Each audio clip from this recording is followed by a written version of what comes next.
भारत एक बहुत ही खूबसूरत देश है, पर ये जितना खूबसूरत है उतना ही रहस्यमय भी। इस खूबसूरत सी देश में ऐसे हजारों रहस्यमयी घटनाएं हुई हैं जिन्हें आज तक किसी ने नहीं समझा पाया, चाहे वो स्पिरिचुअलिटी हो या फिर साइंस।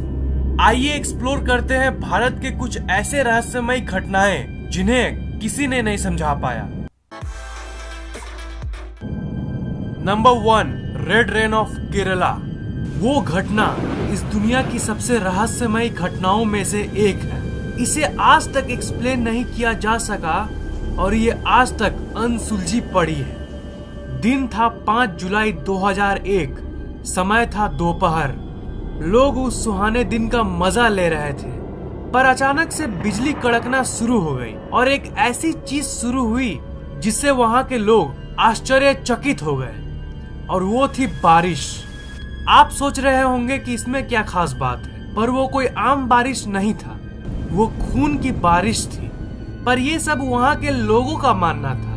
मैं आपको ये मानने पर मजबूर नहीं कर रहा हूँ कि वो खून की बारिश ही थी, पर चलिए थोड़ा साइंटिफिक और रियलिस्टिक बात करते हैं। उस दिन अचानक से जो बारिश शुरू हुई उसकी कलर लाल थी, और बस लाल ही नहीं, कई लोगों ने येलो, ग्रीन और काले रेन ड्रॉप्स को भी रिपोर्ट किया। पहले पहले तो साइंटिस्ट को लगा कि ये कोई खास घटना नहीं है, ये बस कुछ डस्ट यानी धूल के टुकड़े हैं जो पॉल्यूशन के चलते या फिर किसी मीटियोर यानी उल्का के चलते बारिश में मिल गई थी। साइंटिस्ट फिर उस रेन के सैंपल को एक लैब में ले गए और उन्होंने इलेक्ट्रॉन माइक्रोस्कोप के नीचे उसे स्टडी किया, और उन्होंने पाया कि ये किसी मीटियोर की पार्टिकल नहीं, बल्कि ये ऐसी पार्टिकल्स है जो जिंदा थी।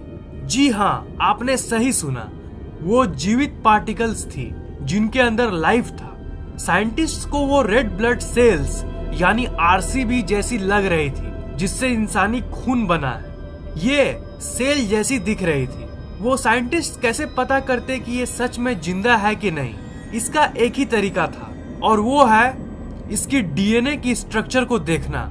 पर असल में उस पार्टिकल के अंदर कोई डीएनए नहीं था। उस पार्टिकल की हरकतें एक जिंदा सेल जैसी थी, पर उसमें कोई डीएनए मौजूद ही नहीं था।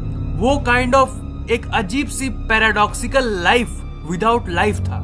पर कई साइंटिस्ट्स ये डिबेट में थे कि इसकी रिसर्च इंटरनेशनल लेवल में होनी चाहिए, और क्योंकि अगर और भी एडवांस डिवाइसेस से हम इसकी जांच करें तो हमें ये पता चल सके कि इसकी सच्चाई क्या है। ये इतनी मिस्टीरियस ड्रॉप्स थी कि साइंटिस्ट्स ने 10 साल तक इस रेन ड्रॉप को लैब में रखा। 2001 में तो ये सामने आया था कि इसमें कोई डीएनए नहीं था, पर 2012 में यूनिवर्सिटी ऑफ ग्लैमॉर्गन के डॉक्टर राजकुमार गनप्पा और डॉक्टर स्टुअर्ट हॉग ने जब कुछ एडवांस डिवाइसेस से इसकी जांच कई महीनों तक बारीकी से की, तो इन्हें ये पता चला कि इसमें डीएनए सच में मौजूद है। बहुत सारे पब्लिक रिपोर्ट्स में ये कहा गया कि ये कोई एलियन इन्वेजन है। एलियंस धरती पे लाइफ को भेज रहे हैं यहाँ पे पनपने के लिए। मैं जानता हूँ कि आप लोगों में से कुछ लोगों को इस बात पर यकीन नहीं होगा। अब आप ही सोचिए कि एक ऐसी अननोन पार्टिकल जिसे दुनिया की किसी और जगह पर नहीं पाया गया, वो आखिर केरला में कहां से आई? इसकी कोई एक्सप्लेनेशन मौजूद नहीं है। ऐसी चीजें तो हमारी नोन धरती के किसी और जगह पर तो कभी नहीं पाई गई। इसी सारे कंफ्यूजिंग फैक्ट्स के चलते आज तक साइंटिस्ट नहीं समझ पाए हैं कि उस समय आखिर ये लाल कलर की बारिश कैसे हुई थी। Number 2, sonic boom of Jodhpur. ये दिसंबर 2012 की वो घटना है जिसने सबको चौंका के रख दिया। दिन था 18 दिसंबर 2012, समय था सुबह के 11:25।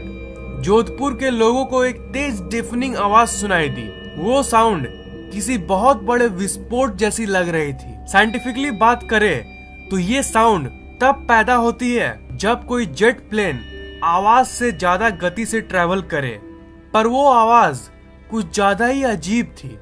उस आवाज ने पूरे जोधपुर के लोगों को डरा दिया, और इसलिए वहां के लोग मायन कैलेंडर के भविष्यवाणियों को याद करने लगे, जिसमें लिखा था कि 31 दिसंबर 2012 को दुनिया खत्म हो जाएगी। उस घटना के 1-2 दिन बाद कई लोगों को ये लगा कि इसमें कोई खास बात नहीं है, इंडियन मिलिट्री अपने नए एयरक्राफ्ट्स को टेस्ट कर रही होगी। पर इसके बारे में जब आर्मी से पूछा गया तो उन्होंने कहा कि उस दिन उन लोगों ने किसी भी प्लेन की टेस्टिंग नहीं की और कुछ दिन बाद इस बात को उन्होंने पूरी तरह से कंफर्म कर दिया।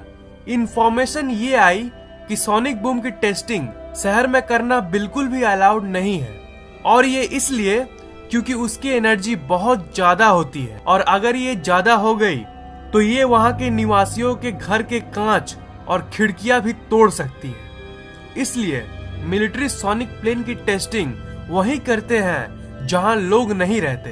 ऐसी घटना सिर्फ भारत में ही नहीं बल्कि पूरी दुनिया में कई जगहों पे हुई है, जैसे यूएसए, यूके और बहुत सारे जगहों पे। अब अगर हम इसकी एक्सप्लेनेशन की बात करें तो बहुत सारे थ्योरीज निकल के आती है। कई लोगों का मानना है कि उस दिन आर्मी ने कोई सीक्रेट फ्लाइट की टेस्ट की थी और कई का मानना है कि ये किसी एलियन की करतूत है। विचारकों का ये मानना है कि एलियन इस धरती पर आ चुके हैं और ये उनकी किसी एक्सपेरिमेंट्स में से एक है। मैं जानता हूँ कि आप लोगों में से कुछ लोगों को ये बात थोड़ी अजीब लग रही होगी, पर आपको ये जान लेना चाहिए कि उसी घटना के कुछ दिनों बाद राजस्थान में कई एलियन साइटिंग्स को भी रिपोर्ट किया गया और ये कोई इत्तेफाक नहीं हो सकता।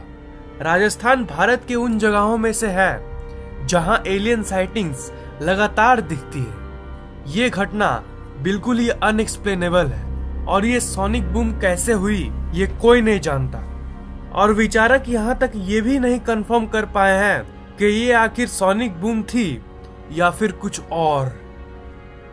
नंबर 3, जटिंगा। जटिंगा आसाम का एक बहुत ही खूबसूरत गांव है। ये गांव बहुत ही हरा भरा है, हर गांव की तरह, पर ये इसके लिए प्रसिद्ध नहीं है।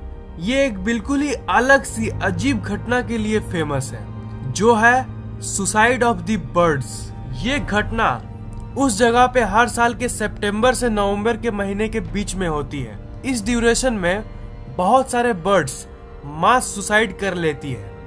सूर्यास्त के बाद 7 से 10 बजे के अंदर हजारों बर्ड्स अचानक से अपना बैलेंस खोने लगती है और वो वहां के घरों में और पेड़ पौधों में जाके टकरा जाती है। ये सुसाइड वर्ड तो वहां के लोग यूज करते हैं, पर अगर हम अपनी कॉमन सेंस लगाएं तो ये असल में सुसाइड नहीं है। अगर साइंटिफिक वे में बात करें तो बर्ड्स का ब्रेन सुसाइडल नहीं होता है। ऐसे भी बहुत सारे क्रिएचर्स हैं जिनमें सुसाइडल टेंडेंसीज होती हैं, पर चिड़ियों में ऐसा नहीं होता। इसलिए ये घटना वहां के निवासियों, टूरिस्ट्स और साइंटिस्ट्स को सालों तक आश्चर्यचकित करके रख दी है। यहाँ के ज्यादातर निवासियों का तो ये मानना है कि यहाँ पे कोई भूतिया ताकत है जो इन चिड़ियों को नीचे की तरफ खींच लेती है। बर्ड्स माइग्रेशन दुनिया की कई जगहों पर करती है, पर किसी और जगह पर तो ऐसी कोई फिनोमेनन को नहीं देखी जाती। तो ये सिर्फ जटिंगा में ही क्यों होता है? आखिर क्यों इस जगह पे हर साल हजारों बर्ड्स मर जाते हैं? बहुत सारे साइंटिस्ट्स इस रहस्य को सुलझाने की कोशिश करते आ रहे हैं। जैसे कुछ का मानना है कि बर्ड्स शाम के वक्त में आसमान में मौजूद सूरज के रोशनी के चलते अपना बैलेंस खो देती है, और कुछ का मानना है कि कोहरे के चलते ये अपनी दिशा को खो देती है। पर प्रश्न ये उठता है कि एग्जैक्टली यही कंडीशन में दुनिया के कई जगहों पे बर्ड्स माइग्रेट करती है, पर किसी और जगह पे तो ऐसी कोई घटना को नहीं देखा गया। ये सिर्फ जटिंगा में ही क्यों होता है? इसलिए ये जगह अपने खूबसूरती से नहीं बल्कि बर्ड सुसाइड से मशहूर है। ये एनिमल और बर्ड सुसाइड जैसी घटना दुनिया के और भी बहुत सारे जगहों पे होती है। अगर हम लोग दूसरे देशों की बात करें तो दुनिया में ऐसे और भी बहुत सारे जगह हैं जहां क्रिएचर्स बड़ी अजीब तरीके से मारे जाते हैं। जैसे जापान में एक ओकिग्रा नाम का जंगल है जो इंसान के सुसाइड के साथ साथ वहां के जानवरों और चिड़ियों के सुसाइड के लिए फेमस है। ये दुनिया की इकलौती ऐसी जगह है जहां 100 से भी ज्यादा लोग हर साल सुसाइड कर लेते हैं, और रिसर्चर्स जब उस जंगल में जाते हैं तो उन्हें बहुत सारे मरे हुए जानवर और बर्ड्स मिलती है। वहां के निवासियों का ये मानना है कि उस जंगल में प्रेतों का साया है। स्कॉटलैंड में भी एक ऐसे ही बहुत फेमस ब्रिज है जहां डॉग्स सुसाइड कर लेते हैं। अजीब बात यह है कि डॉग्स उस ब्रिज के एक ही जगह पर से सुसाइड करते हैं। दुनिया में तो लाखों करोड़ों ब्रिज है, बाकी पुलों पर तो ऐसा कुछ नहीं देखा जाता, पर इसी ब्रिज पर ही ऐसा क्यों? यही क्वेश्चन का आंसर आज तक किसी को नहीं मिला। इसके पहले भी मैंने एरिया 51, एलियंस और हॉन्टेड प्लेसेस के ऊपर इंटरेस्टिंग वीडियोस बनाया है, तो उन्हें देखना मत भूलना। लिंक्स मैंने डिस्क्रिप्शन में दे दिया है। इस वीडियो को लाइक, कमेंट और शेयर करना मत भूलिएगा। और मैं हर 2 दिन में ऐसे ही इंटरेस्टिंग वीडियोस अपलोड करता रहता हूँ, इसीलिए इस चैनल को सब्सक्राइब करना मत भूलिएगा। अगर आप सब्सक्राइब है तो सब्सक्राइब बटन के बगल वाले बेल आइकन पर क्लिक कीजिए और आपको मेरे वीडियोस एग्जैक्ट उसी वक्त मिल जाएंगे जब मैं उसे अपलोड करता हूँ।